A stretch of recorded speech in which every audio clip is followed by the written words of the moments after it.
Hello, and welcome to Pressing Buttons. I'm Hugo. I'm Nick. Another great week, another great episode coming at you, and we are back from hiatus after a well-deserved, Labor Day break because we do a lot of labor. We are back. That's right. I was just gonna say it's not another week because we But missed a week. So yeah, you but gotta, I think you gotta adjust the phrase a little bit, right? I was thinking about that, but the week is still great. Another great week, another What great episode. happened? What happened the last week though? It's still a great week, even though I didn't say it. That's also a great week. We just Yeah, didn't acknowledge it. Okay. yeah. There was just no episode. The guys on Discord know because they heard me say it throughout the week, even though we didn't do an episode. But yeah, Okay. we're back with great weekend and great episodes.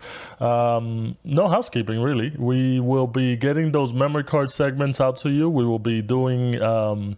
We will be incorporating them into our YouTube channel, so it'll be its own separate section since it's a much smaller form of video and it's easier for people to consume. We will be doing its own basically playlist just for the memory card segments, which I got to record mine still, and then Nick will be doing his, and then we'll start doing user submissions. So hopefully you guys will be on that. And then as far as for the audio podcast, we're going to be kind of stringing them at the end of the episode, which we'll let you know which episodes will contain those, so you guys can keep up to date for those that just do audio only. But again, we do want your participation for those that are thinking about it. Make sure you guys sign up on Pressing Buttons Discord. You can get there through our pressingbuttons.gg website. Make sure you guys send us a message letting us know if you want to participate. I've already created the channel on our Discord channel. It's called Memory Card on there, and it has the basically 5 questions that we want you guys to answer, and the format and what we want you to do. So if you feel up to it, which I hope you guys do, please submit some of them because we do want to hear from our community because we love our community. And going off of that, we're just going to get right on into some news. So slow couple weeks, especially because it's still that summer hangover of not a lot of video game news, but we were able to dig up some stuff. We're going to start talking about the Switch 2. Here at Pressing Buttons, we're big Switch fans, even though Nintendo has deprived us of, good content, and Nick has sworn not to buy any more Switch games from now on after the Tears of the Kingdom. But according to some reports from Eurogamer and VGC, Nintendo was demoing a special version of Breath of the Wild along with the Unreal Engine 5 Matrix Awakened tech demo for the new Switch 2, which has been rumored to be coming out next year in 2024. Very surprising stuff, just for the fact that I thought that they were kind of going to go for kind of a mild in terms of specs advanced version of the Switch, but just not advanced enough that it could basically demo something like the Matrix Awakened tech demo, or just like an upscaled better version of Breath of the Wild. But this is interesting news. I think it's a welcoming news for a lot of people. I know for the last couple of generations, Nintendo has kind of been out of the big market in terms of graphics and stuff. Obviously with the PlayStation 4, the Xbox One, the Xbox One X, and then the PlayStation 5, they've kind of taken the market in terms of graphics and processing power and just how awesome everything looks. And they've kind of settled with the portable stuff, with the second screen stuff, with the ability to have it on your main screen and have it on portable mode. But it's kind of refreshing to kind of see that they, from the rumors at least, that they're going to have a small portable device, but it'll also be powerful, which is, I think, ultimately what people wanted at a Sony with a new PSP or anything like that. Your thoughts on these rumors of the new Switch 2 kind of being a powerhouse, apparently? I wouldn't say powerhouse. I think that's kind of what I expected. I expected it to be basically a generation behind. So I guess by the time the next systems come out, this will be kind of more similar to what PS5 and Xbox S and X are doing currently. But it'll still be in a portable form factor. So I think that's still pretty impressive. So then it's really just a question of what's the battery life, and will it still, I'm guessing it'll still have some sort of like docking thing so that you can play it, play it at home, which is what I do. Like 95% of my game time with the Switch is actually it's docked, so that's pretty important to me. But yeah, no, I mean, I think it's good validation, nothing too surprising. Um, I don't know what that suggests in terms of timing. If they're just kind of revealing dev kits now, like what that means, like that. Like, I hope that's not the first time developers are saying dev kits, because in my mind, I thought this thing should be launching like second half of next year. Was kind of what I guessed, but if dev kits are just now getting into people's hands, then that would probably not that likely. But maybe Nintendo has plenty of first party stuff for the launch, because there isn't really that much going on with the Switch right now. So I don't know. So it was good to hear something, but didn't really give me a ton of confidence that this thing's launching next year. But I would be happy to be proven wrong, because as you already mentioned, I'm so done with the Switch.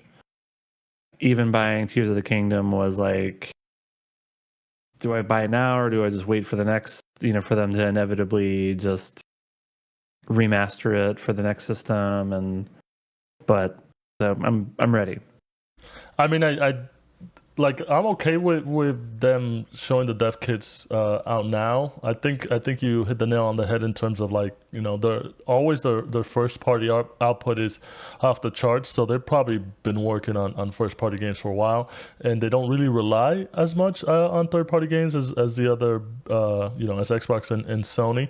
And I do think, if anything, at least the Switch One basically had a big strong support, but it was mostly like indie games and just smaller games in scale, which was good enough that they were releasing at the time. But anything in terms of like the big budget, your Mario, your Metroid, your Zelda, anything like that, I think they're probably working on it. And obviously, just finishing up Tears of the Kingdom, we can probably see something along the lines of like a new Mario, which they would probably launch with the release of the console itself, because what's a better way to sell a console if you have the software to move it. So I think it's going to be on that end, but it's Nintendo, so they also, you might hear all these rumors and these things talked about, but at the same time they kind of march to the beat of their own drum. So they'll probably maybe not even release it 2024, and they'll be like 2025 guys, or whatever, or we don't even know.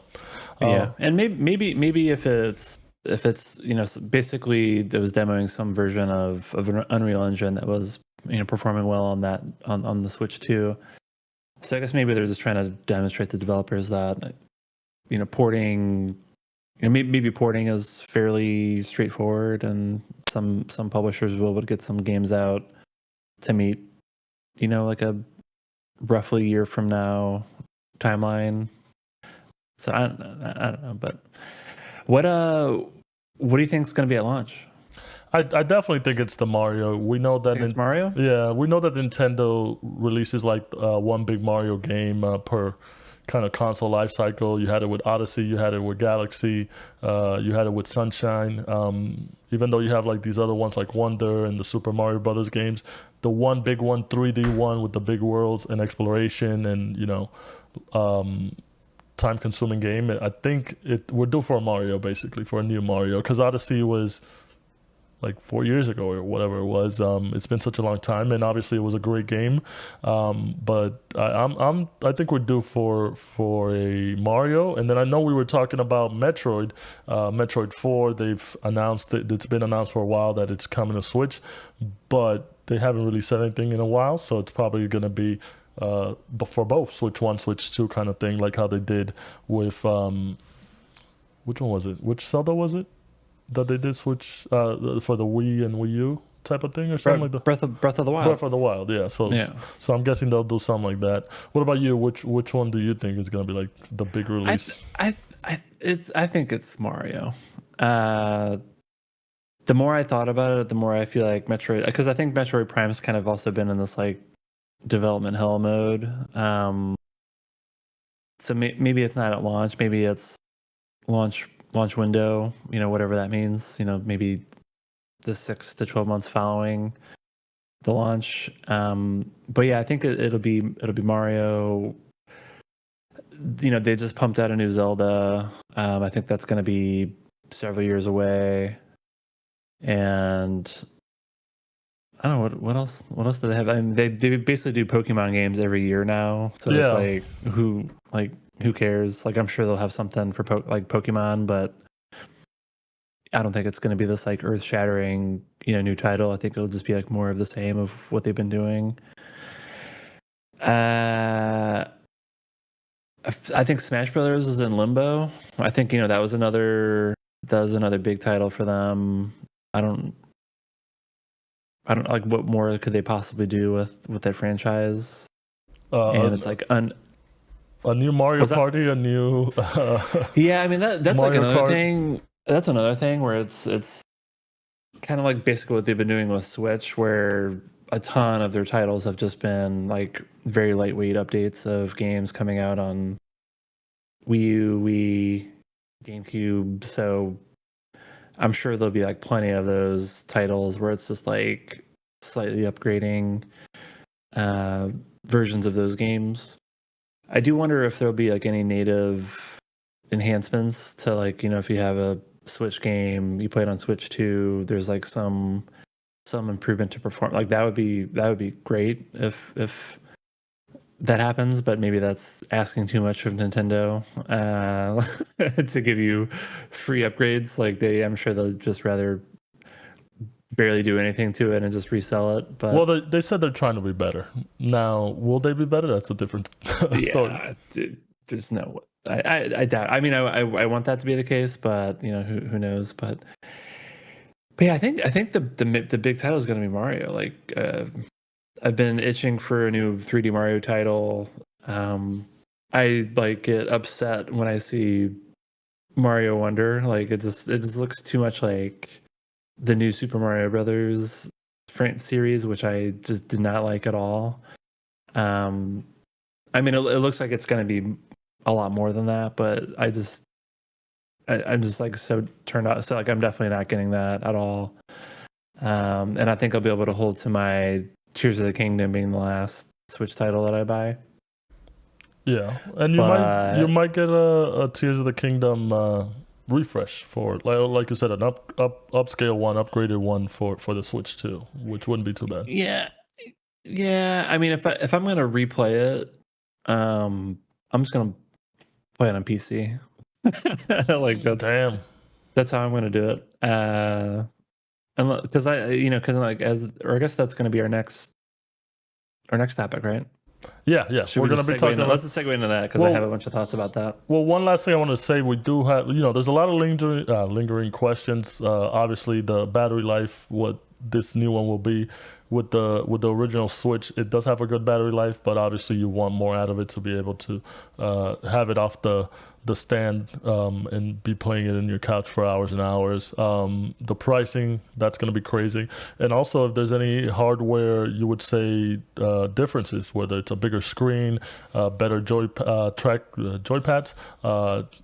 avoid the stick drift, obviously, and all that stuff. So hopefully we get a lot more questions as it draws near, and we can put these rumors to rest. And then moving on from that, like you were saying, we're going to talk about the Tears of the Kingdom. It was announced by the producers that they are not working on any expansions or anything like that, like they did for Breath of the Wild. They're already talking about moving on to the next Zelda. Obviously, with the Zelda franchises, everyone's a little bit different. They never really did a direct sequel. Tears of the Kingdom was the, I would say, only direct sequel. Obviously, you had Ocarina of Time, and then you had Majora's Mask, but those were like two different things, two different titles dealing with kind of different things.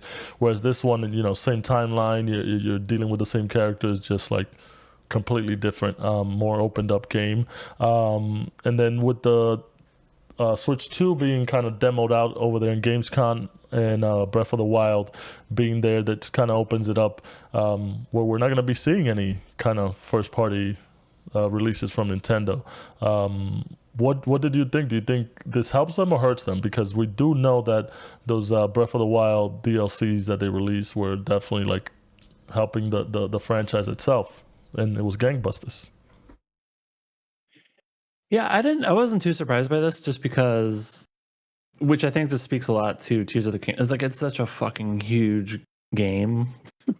Like Breath of the Wild was great. I think they had a good foundation, and arguably Tears of the Kingdom is like the most ginormous DLC of all time. Like, is maybe one way of thinking about it. So to me, like, if I'm like putting on my Zelda producer hat, it's just like, what could we possibly even do that we like haven't done?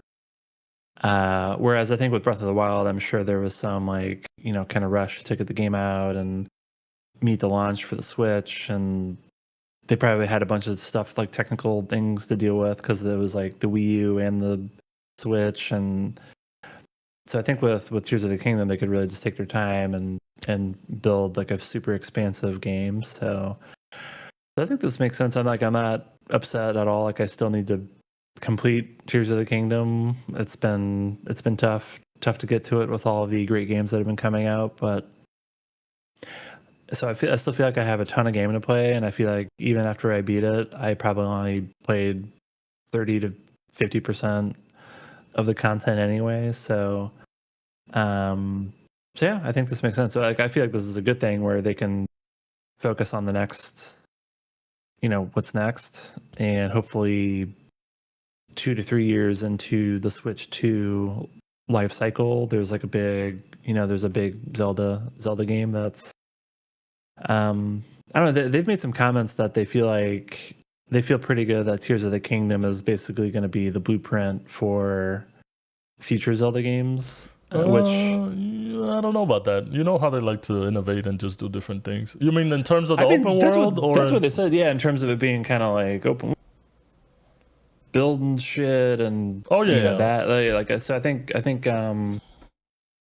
yeah, I mean they said that like those aren't necessarily my words. I'm sure I butchered the exact statement that they made, but they said some version of like they feel like Tears of the Kingdom is kind of you'll see a lot of the DNA of that game and future Zelda titles, and which I think that's cool, but like actually seeing what that means, I think is what I'd be more interested in versus like some random DLC for Tears of the Kingdom.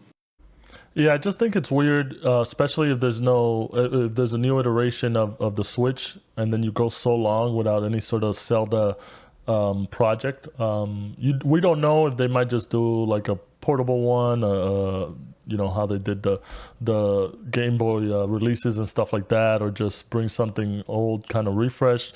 Finally, bring Wind Waker, and I'll be fine with that. But it is kind of weird for me, at least, because I do think you can't kind of hold back on the Zelda franchises, especially for that long. Because if you think about it, 3 or 4 years from now, that's a bit of a long span. But that also depends on what they're releasing. And I'm on record as not kind of being the biggest Breath of the Wild / Tears of the Kingdom fan, just because all the openness of it and the possibilities, kind of like just give me dungeons straightforward that I go from one to the next, and I'm happy with that. And in terms of Tears of the Kingdom, I know it's getting a lot of accolades and discussions for Game of the Year, but I do think any other version of the same type of game, especially going forward in the Zelda franchises, I don't think it would do so well, just because I think this is a very niche thing in a sense of like they wanted to do the sequel to Breath of the Wild because they were like, okay, we couldn't get everything that we wanted out of the Breath of the Wild, and we needed more time, but they didn't want to delay it, obviously, and you wanted to release something. So Tears of the Kingdom, I think, was supposed to be their full-fledged game. Like, if they could have combined Breath of the Wild and Tears of the Kingdom, made one game, obviously it would have been it. With everything, with all that you can do in Tears of the Kingdom, I don't think they're going to try and replicate it again. They're not known too much for kind of using the same concept in their game, so that's why I think at least in terms of like how you can attach things and create things and all that stuff. I don't think we'll see a full version of that in any future Zelda games. I think we'll do some. They'll do some version of it, some minimal version of it, but not like to the scope that they have it in Tears of the Kingdom. Just bring me back to regular old dungeon to dungeon thing, and I'll be happy with that. So Final Fantasy 16, basically. Yes, which is what we will be talking about next. So Damn, these segues are so organic. It's incredible. We are getting better at this. Yeah. Moving on to the next topic, it is Final Fantasy 16 DLC. Naoki Yoshida, aka Yoshi P, as we like to call him, revealed that there will be 2 DLC expansions along with a PC port for Final Fantasy 16. They're looking to continue the story of Final Fantasy 16. We don't know yet if it's going to be the past or the future, but they do want to focus on the world itself and maybe other characters. And there are some lore in the game about Leviathan, which is one of the summons that they didn't really appear in the game, but they kind of talked about it. So maybe that's going to be one of those.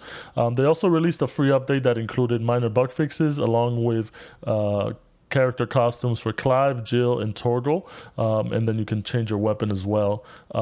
Very interesting news, and I will take this opportunity because Nick has failed me ever since this game release, because he was super hyped about it, enjoyed the demo, and then it was like a rocket that came back down and crashed, because we were supposed to do a review together, and he hasn't even finished the game. I think he's at the end, but he got distracted by Baldur's Gate and Armored Core and a whole bunch of other good games. I don't fault you for it, but I think I'm going to have to do my review. My review, great game. I know he still kind of hates it. It's not your typical Final Fantasy RPG. It's not turn-based, obviously. It's more action-based, which we've seen in the recent years with Final Fantasy 15. We've seen with the remakes, which I thoroughly enjoyed. Obviously, it had some work from Platinum Games, which have worked on Devil May Cry and stuff like that. And obviously, the combat director for Devil May Cry. I enjoyed the heck out of the game. I think I love the merging of that type of the Final Fantasy lore and the summons and the magic and all that stuff with the action combat of these third-person action games. And I think the game overall, with the story, it tells a really mature, well-done story. I mean, it's a video game, so it might not be the craziest story, but I think it does it really well, especially with what they were going for. And I think the summons battles are some of the best battles that I've had in a video game ever. It reminded me a lot of the original God of War, especially God of War 1, when you jump on the boat and you're fighting the Hydra right away, or when you're fighting Poseidon in God of War 2, or on the Titans or anything like that. Like, I love that massive aspect of it. These are huge summons in the world, and you're turning into a summon yourself and fighting these things. And I think they did a really, really good job. I think it's a highlight of the game. I think you've done, I think, at least most of them, except for the final battle. So you know what I'm talking about in terms of how amazing it is. And I know it didn't catch the Final Fantasy bug that a lot of people were kind of itching for, especially after, I wouldn't say disappointment that Final Fantasy 15 was, but I know that one wasn't well received as well. But great game. You should finish the game. What are your thoughts on my thoughts? I'll finish it out of respect for the franchise, but yeah, I definitely. It just got like boring. Like the core gameplay and combat just got like boring. I don't know how it got boring, because you could do so many combos, and then obviously unlocking more summons, you can customize which ones you use. In the beginning, I think it's not that it's boring, but obviously you're waiting to unlock more stuff. What's boring about that? Yeah, I don't know. I just feel like it was too much. Yeah, I don't know. It's just like hard to describe. I was just like, oh, I'm just killing people and going through the same motions. And yeah, I know, like every once in a while you would unlock like new abilities and stuff like that, but I just felt like the progression, I just wasn't feeling the progression. So I just got bored by the combat. And then really the I think the best part of the game, or like the most hype moments, are these like big kind of like set pieces with the icons. And So I think those are a highlight. I think even those would get kind of like a little bit too long.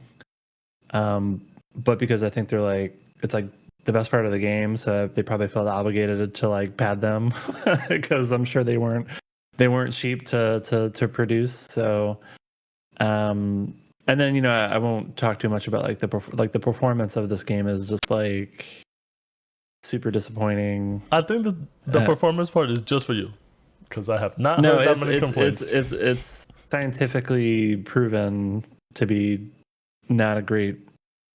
Like I basically have to play the game in 30 frames per second, which is unacceptable for an action game. I mean, so that just means that you're gonna get the PC port when it comes out. But no, like, but the game sucks. So like, I'm like. You say that now, I'll hold you to it. Nah. If I really enjoyed the game, like with Zelda, like Zelda is 30 frames per second. It's not quite as fast paced action, but it's 30 frames per second with some stutters and frame drops. But like, the game's fucking amazing, so I deal with it. And in a world where, as I kind of mentioned before, like down the road, if I ever wanted to replay it, I would just kind of like figure out a way to emulate it on a PC and play it at 120 frames per second. I highly doubt Switch 2 is playing anything at 120 frames per second, but maybe it's a stable 60 frames. But the game's not fun enough for me to like want to like double dip or figure out some other way of playing it at a higher with higher performance. So yeah, it's just a bummer. Like, and it's so, what I struggle with is I still feel like the demo is like one of the best demos of all, like in terms of just like the cliffhanger. You get like a taste of the gameplay before it gets too repetitive. I think it establishes this more like kind of mature theme, and if you're a Game of Thrones fan like I am, ignoring the last season or two, you can kind of be like, oh yeah, it's like it's Final Fantasy, but it kind of meets Game of Thrones. Like, so I still think the demo is this like incredible marketing asset, but I just didn't enjoy the game. Oof, we'll have to see on that. And obviously with the announcement of 2 expansions and a PC port, and then from a trailer that Sony released that they only had 6 months exclusivity, and then with the recent announcement that Final Fantasy games will be coming to Xbox, it's only a matter of time before I think we're going to see it on Xbox. But it has done well for itself. I enjoyed it. I think obviously with the change, it rubbed some Final Fantasy people the wrong way, aka you, but I think it pleased a lot more than it turned bitter. So hopefully I do want to explore the world more. I also enjoyed a lot of the side quests, to get backgrounds on a lot of the characters. I think that was really enjoyable. Some of them were boring, but I think a lot of them, you were justified enough where you learn more about the other characters. And the hunts, I think, were really well done in terms of the more difficult ones, especially if you were a bit under-leveled and you were fighting one of the monsters for like 10-15 minutes to kind of be able to use all the combos and stuff at the right moment. And I can't wait to kind of go back into the world and finish it in the New Game Plus mode and see what it is. But I can totally understand why you don't like it. So, are you going to buy the DLC? Yeah, most likely, yeah. Unless I play something else. I mean, it's a hard no for me, dog. And yeah, like not doing that, not doing the DLC. I think Stranger of Paradise is the better. The better game. They're both great. They're both good games. All games are good. If I had to say, like, I need if I want an action Final Fantasy game, like, I think I go Stranger of Paradise. Well, that's because you have that Dark Souls bias. So. You lose out on like the zany icon, whatever, and like the story is like kind of wacky, but who can forget the classic line of the darkness, I can taste it. The darkness is so thick I can taste Yeah, there it. you go. Who can forget that? But we'll see. I mean, I definitely think I will get it. The DLC. I do want to explore more of the world or some characters. I think Sid was great, Clive great as well, Jill great, and all the icons. If you can kind of go back into their story and how they came about, I think it's great. Which I believe they released the Final Fantasy book, or it will be releasing next year, and I think I have all the previous ones except for 14, because 14 I don't think they had like their own book, and I like looking at the art and just learning more about each game, so I'm excited for that. All right, moving on. We're going to be talking some Mortal Kombat. So they just released a trailer where Nitara will be joining the Mortal Kombat roster, and she will be voiced by Megan Fox. Shout out to Megan Fox in two video games this year, Diablo 4, and now Mortal Kombat. Jean-Claude Van Damme will also be joining. We're getting a new skin for Johnny Cage, which will be the Mortal Kombat, which will be the Jean-Claude Van Damme skin. For those that don't know a little bit of trivia, the original Mortal Kombat was supposed to be, they kind of went on, try to model Jean-Claude Van Damme, but the rights and stuff couldn't happen. But glad to see that. And this just joins a growing list of actors that will have characters in the game. We have John Cena with Peacemaker and J.K. Simmons with Omni-Man. No word yet on if Anthony Starr will be voicing Homelander, which I think Nick is definitely waiting for that confirmation before he decides to buy the game. But like I said a couple weeks back, I think I'm enjoying everything I see out of Mortal Kombat. Story wise, I think that they're doing a really, really good job of the story trailers and fleshing out the world, and you kind of seeing what's going on with the new world that got built after the reset from Mortal Kombat 11, and then I forget the name of the board game single player story mode it's not Conquest. I forget the name. It probably starts with a K. It probably but does I also don't remember the name. But yeah, but that looks really fun. Which kind of, it gave me bad vibes for Street Fighter, because Street Fighter, obviously you got to pay for your skins and DLC, and with this you just kind of do the mode, and you're able to unlock way more customs and voice stuff and artwork and all that stuff, which I think that would be the only downside to Street Fighter that I would give. Your thoughts on these Mortal Kombat announcements?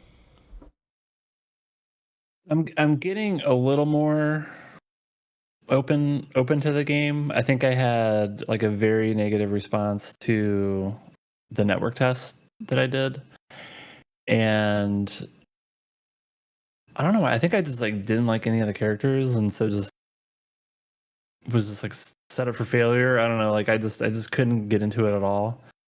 But I've mentioned before, I did really enjoy the conquest mode in MK11, so if there's like a fun, more expansive version of that, and I actually like some of the characters, I think I'm more open to the game. I think generally speaking, like all the cinematics and things like that look really good. The Jean-Claude Van Damme skin, I think, is They need to fix that face. Very bad. Like it's like Chun-Li, and was that like, I think that was Ultimate Marvel vs. Capcom 3. I can't remember. Or no, it was Infinite. It was Marvel vs. Capcom. Remember that whole? Yeah, like the Chun-Li was just like an abomination. Like maybe it's not that bad, but like it's not great. And they have the body right, because he's got like his Bloodsport outfit. They're going for Bloodsport. Yeah. I know that it's like all these people are defending it. They're like, oh, they're going for young Jean-Claude Van Damme when he's in Bloodsport. It's like, no, I've fucking seen Bloodsport more than all of you. Like I know the look they're going for. I'm just telling you that it doesn't look like him. The face is not there. Yeah. So it's like I get what they're going for.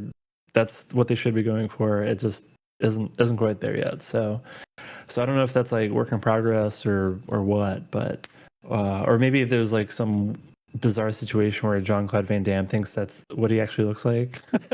So it's like who knows what's going on behind the scenes, but like I think it's like not a great looking skin, whereas everything else in the game looks pretty solid. I think I can remember when the trailer first came out. I think I sent like you a text. I was like, I think this is like worse than the Nick Cage skin. Oh yeah, the Nick Where Cage like skin from Dead by Daylight. The Nick Cage skin like also doesn't. It looks more like Chris Evans than Nick Cage. Like it's just like not quite right. They use the young filter from Snapchat is what it is. Yeah, so it's like it just doesn't look great. But other than that, game looks good from like a visual perspective. I still think even in like in the gameplay video, like the combat just looks off to me. Like I don't know, like and I'm not an expert in Mortal Kombat by any means, but like it just looks, something just doesn't look right. It just looks really like rigid and. Well, I mean, it was a network test, and then they've done a beta test after that. I think they're still kind of ironing out the kinks. Obviously, especially with Mortal Kombat, I think we'll enjoy it more when we see it in competitions and when we see other people play it. But it's it's a different vibe from Street Fighter. It needs to kind of be smoothed out, but I think it does look enjoyable, and I think once we see it in action in tournaments or whatever, I think we'll enjoy seeing it more. And obviously, whatever feedback NetherRealms gets, obviously they're listening really well to the fans and what the fans want and what's they need to fix and stuff like that. I think it'll turn out fine. It just might not have, I would say, as strong or as smooth as a launch as Street Fighter 6 did. And then that's releasing September 19th, so we're 9 days away from that. And then the single player mode is called Invasion. Surprisingly, not with a K. No K. They should have gone with Conquest like they did before. That was there. It was there. All right, so that does it for all the news we wanted to talk about. Short 2 weeks of news. We should be getting some more information. TGS is coming up at the end of the month, so we're going to be seeing a lot more information for the Japanese side of game development and what they got for the future. I'm hoping for some really good stuff out of there. We're going to be moving on to some closing thoughts, and I will start off. Did you know what I did on my break, Nick? On our little 2-week break? No. Okay.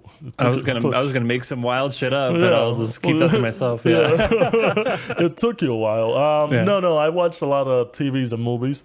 Whoa! I never would have guessed that. Surprise! Surprise! So we talked about this before, but I watched the new Teenage Mutant Ninja Turtle movie. Amazing. I think they really nailed the teenage aspect of it. Really funny, especially being from New York. They had like a lot of New York references and just, teenage jokes and stuff like that, which I think I may be out of it just because I'm 35 now. So I might not be full on the youth slang, but I thought it was pretty funny. You guys should check it out if you get the chance, especially because I think... from what I was reading for movie interviews and stuff, they had the 4 kids who voice all the characters. They had them do the voices in the booth together to just kind of get that chemistry good and gel together and really well. And I think they nailed it because I think they do a great job of being like, brothers and teenagers and just having fun and all that stuff. And there was a lot of references to the real world with like Taylor Swift. There was a lot of anime references, which I really liked. They mentioned there's Akira was in there, Evangelion was in there, Attack on Titan was in there. So they know what the kids are into these days. So I really enjoyed that. I saw Elemental as well, which I really enjoyed. Very nice story about fire and water trying to be together. Opposites attract. It worked. Really enjoyed that one, so if you get a chance, check that out. And I started watching One Piece, the live action. We had this discussion before because Netflix maybe doesn't have the best track record when it comes to these adaptations, but they're so popular, they're still going to get the numbers. And I believe One Piece had, if not the most viewed views on a Netflix show, it was pretty much up there for a while. And we had this discussion because of Cowboy Bebop, which we both enjoyed. I think you enjoyed it a little bit more than I did, but I thought that the tone of Cowboy Bebop kind of, they wanted you to know it was an anime when they could have just made it more straightforward as a drama that had cool shit. But with this one, it works obviously because of One Piece. For those that don't know, is very like animated, and it deals with powers and crazy shit happening and illogical pirating and all that stuff. But I'm really enjoying it so far. I know a lot of the guys on Discord have been hating on it, and rightly so. I think it's because they're too kind of hung up on the anime. It's hard to kind of get away from that if you love the anime, especially after 1,000 something episodes, to kind of see this live action and kind of see everything in live action. It's weird, especially for an anime show. At least it's not as bad as the Dragon Ball one. Yeah. Is it a good entry point for someone who's not familiar with One Piece? Yeah, I think it's a perfect entry point. They do cover. I'm on episode 4, and I think they do cover a good chunk. Usually, they're wrapping up the arcs like every episode or every 2 episodes, so it's got a pretty good going on, and they are setting up stuff for the future. So if you read the manga or if you've seen the anime, the future arcs and stuff like that, and they're setting it up. I know that from reading online that they have the second season already written. If it will be made, that's a whole different story. But it's popular enough. I think it will get a second season whenever this whole strike ends or whatever. And I'm enjoying it. I don't know. You probably won't watch it. You'll say you'll watch it, but you won't watch it. I watch stuff sometimes. There's so much stuff for me, I'm waiting for you to watch. I'm very, I'm aware of One Piece, loosely, just because it's just kind of like everywhere. But I've never watched the anime, and I hardly ever read manga. So to me, I was wondering if this could be like, oh, maybe I'll watch this, and if I like it, maybe I would actually get into the anime is like how much of an effort is that to get through all the anime is hundreds of episodes, right? I'm a 1,000. I think it's got like 1,300 last time I checked. Episodes? Yeah. Okay, like I'm never fucking watching that. So to me, it's like, have they condensed down the story into a live action version that's more or less gets to the point? So they have 1,075 episodes of the anime. Oh my god, dude! Which Jesus. I've is read that more than Dragon Ball? That's more than Dragon Ball. Oh yeah, probably, right? Yeah. I've read the manga multiple times. Because usually I'll catch up to wherever it's at, and then I'll go back and read it from the start every now and then. And it's great stories. I think obviously in the form of the manga and the anime, you get more context for all the characters. So that's why I enjoy it more. And they do have like a crazy amount of good characters that they bring back or stuff like that, or that have good character arcs. So I think that's why a lot of people enjoy it. And that's why there was like a big hesitation of, is it going to be good? Is it something that should have been done, kind of thing? But I think it is, and if anything, it'll introduce a lot more people to the manga and the anime, so they can go out there and watch those pieces that have already been made. So pretty enjoyable. Yeah. So maybe I'll watch that, and then I think my next thing would be One Piece Odyssey, which is the RPG. It's the game that just came out. Yeah, that one was enjoyable. I played the demo of it. You played the demo? Okay, because I think it actually got pretty good reviews, which is surprising for, I think most licensed anime games generally don't do too well. Well, I think you just want to play it because it has a card system mechanic for combat. So. Oh, does it? Yeah. Oh, really? No, my thing was it kind of looked like Dragon Quest, so that was my initial draw to it. But now now I'm double hooked. No, yeah. It was fun. I played the demo. It was enjoyable. So it's only I just looked it up. It's currently $35.99 on Steam. I'm pretty sure it's cheaper somewhere else. That's true. We gotta go to CD keys. And then as far as gaming, just Destiny. I think that's all I've been doing. They re-released the raid that I had talked about before, Crota's End. We tried challenge mode. Definitely super challenging. I believe only 1,000 teams were able to do it. Our team chemistry wasn't there in terms of gelling really well and surviving, because it was more about surviving and then doing damage. Somebody would die here and there. That would mess up the whole pattern. Then it would kind of screw everybody else up. So we basically spent a total of like 16 hours out of 48 hours that the contest mode was on for, trying to do it, and we only finished the first part out of like 4 parts. I'm very disappointed. Yeah, I know. We'll try better next time. The funny thing was that as soon as the contest mode went away, we beat that. Like, it's the easiest thing in the world to do. But that's why they do the contest mode. The team, I forget the name of the team, but this team that had already won 3 raid first, world's first, they were the ones that won, so they got their 4th world's first. It was really enjoyable to watch, and I think they added a new mechanic from the original, which made the raid better, because honestly, this raid, Crota's End, wasn't one of the most liked raids, which I won't get into here because it's a whole Destiny thing, and I don't want to bore everybody with it. But shout out to Puesto, Boogie, Felix, Risita, Ace, Monster Keezy, Wolf Venom. I might be forgetting some people, but those were the guys I was doing the raid with on the first day, and we tried. But next time, if you're hearing this, I am doing a stringent recruiting process. I will vet people because I want to actually try and finish one of these. Basically, I'm saying it wasn't my problem. It was the other people. So what I gather is challenge mode is challenging. Yeah. And it requires surviving and doing damage. Yeah. You have to be on your toes. You have to.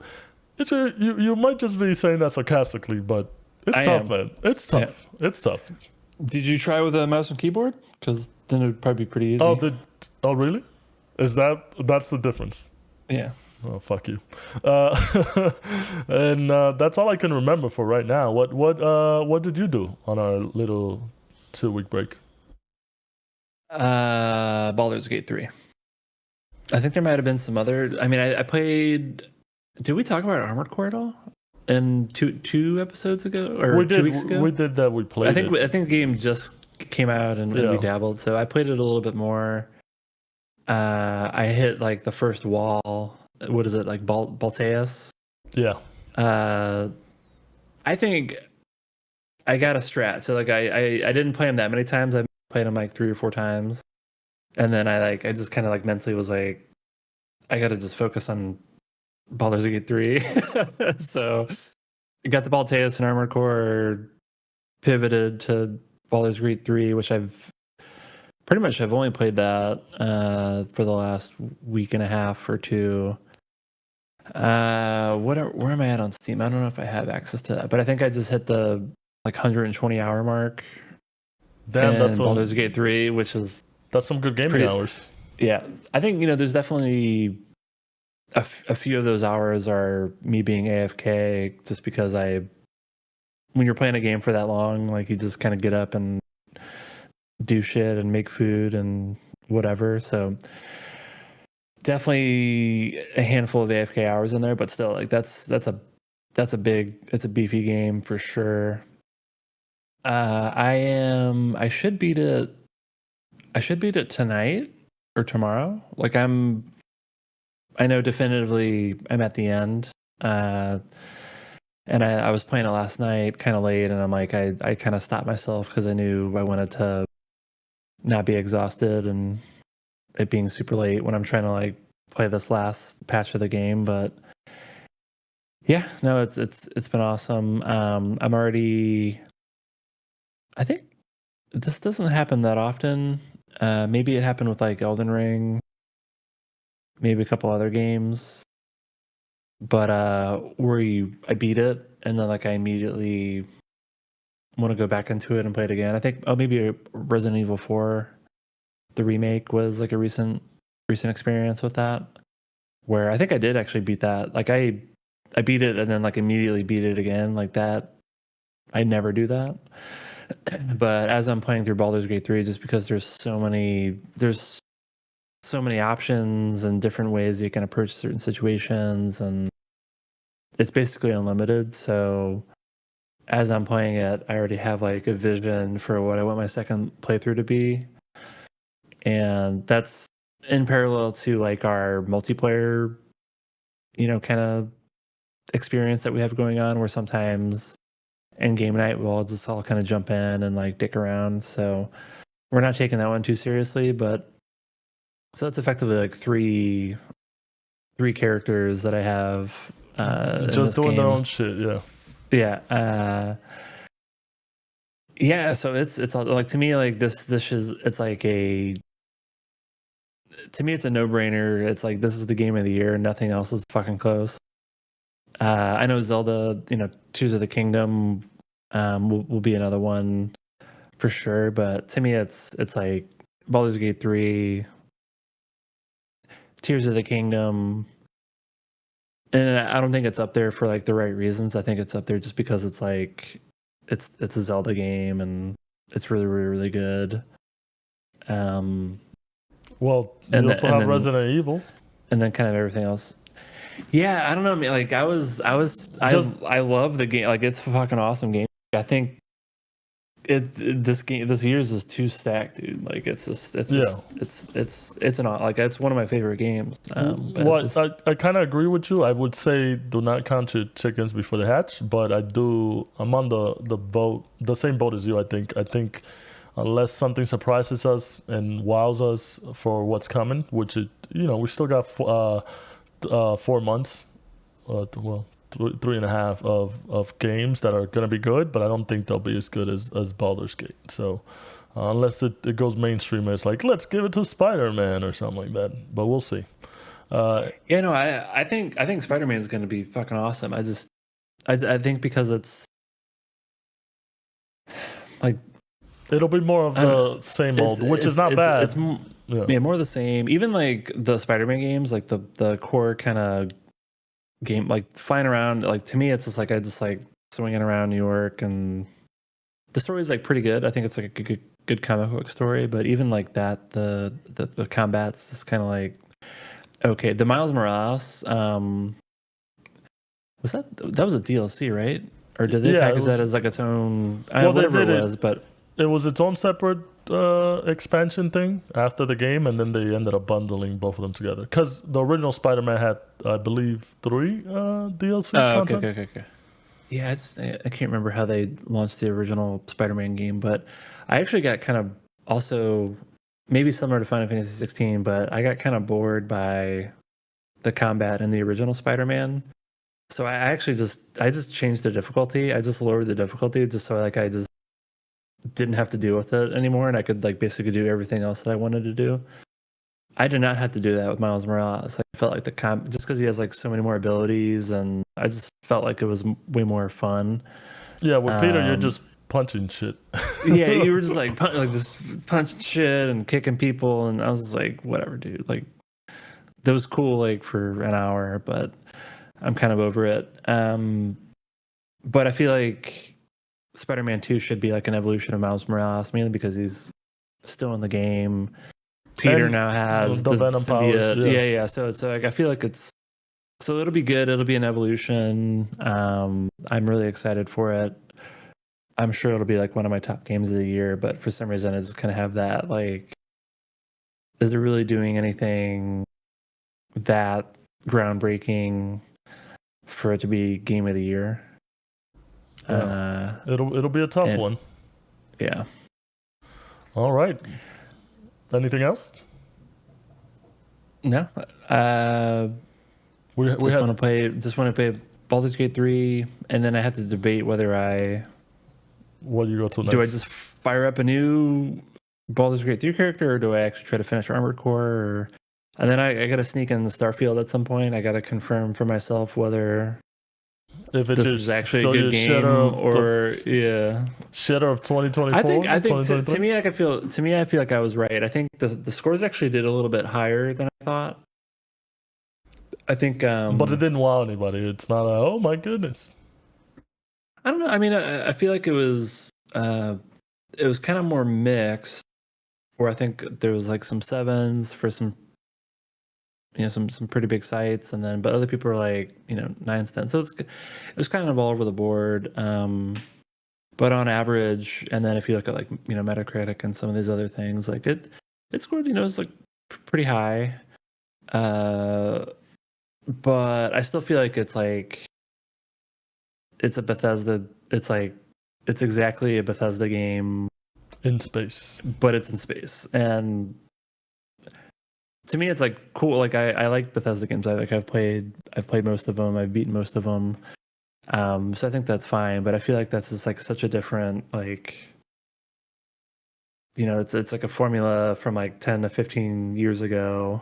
It was too overhyped. With a new skin, yeah. But like, so like if like that, to me, that's like what I expected, and I think that's what it is. But when people are like, it's fucking redefining gaming, and you can go anywhere, and it's like, no, you can't. Like, it's just stop doing that. Yeah. So No, you can't. yeah. All right. Well, that does it. We are glad to be back after a little break. Don't forget to go to our website, pressingbuttons.gg, so you guys can go to all our socials and get our links to our Discord. Come join the community. Come have fun with us and tell us what you think about the episodes and about the show and all that stuff. We'll see you guys on next week's episode. I'm Hugo. Bye. I'm Nick. Later.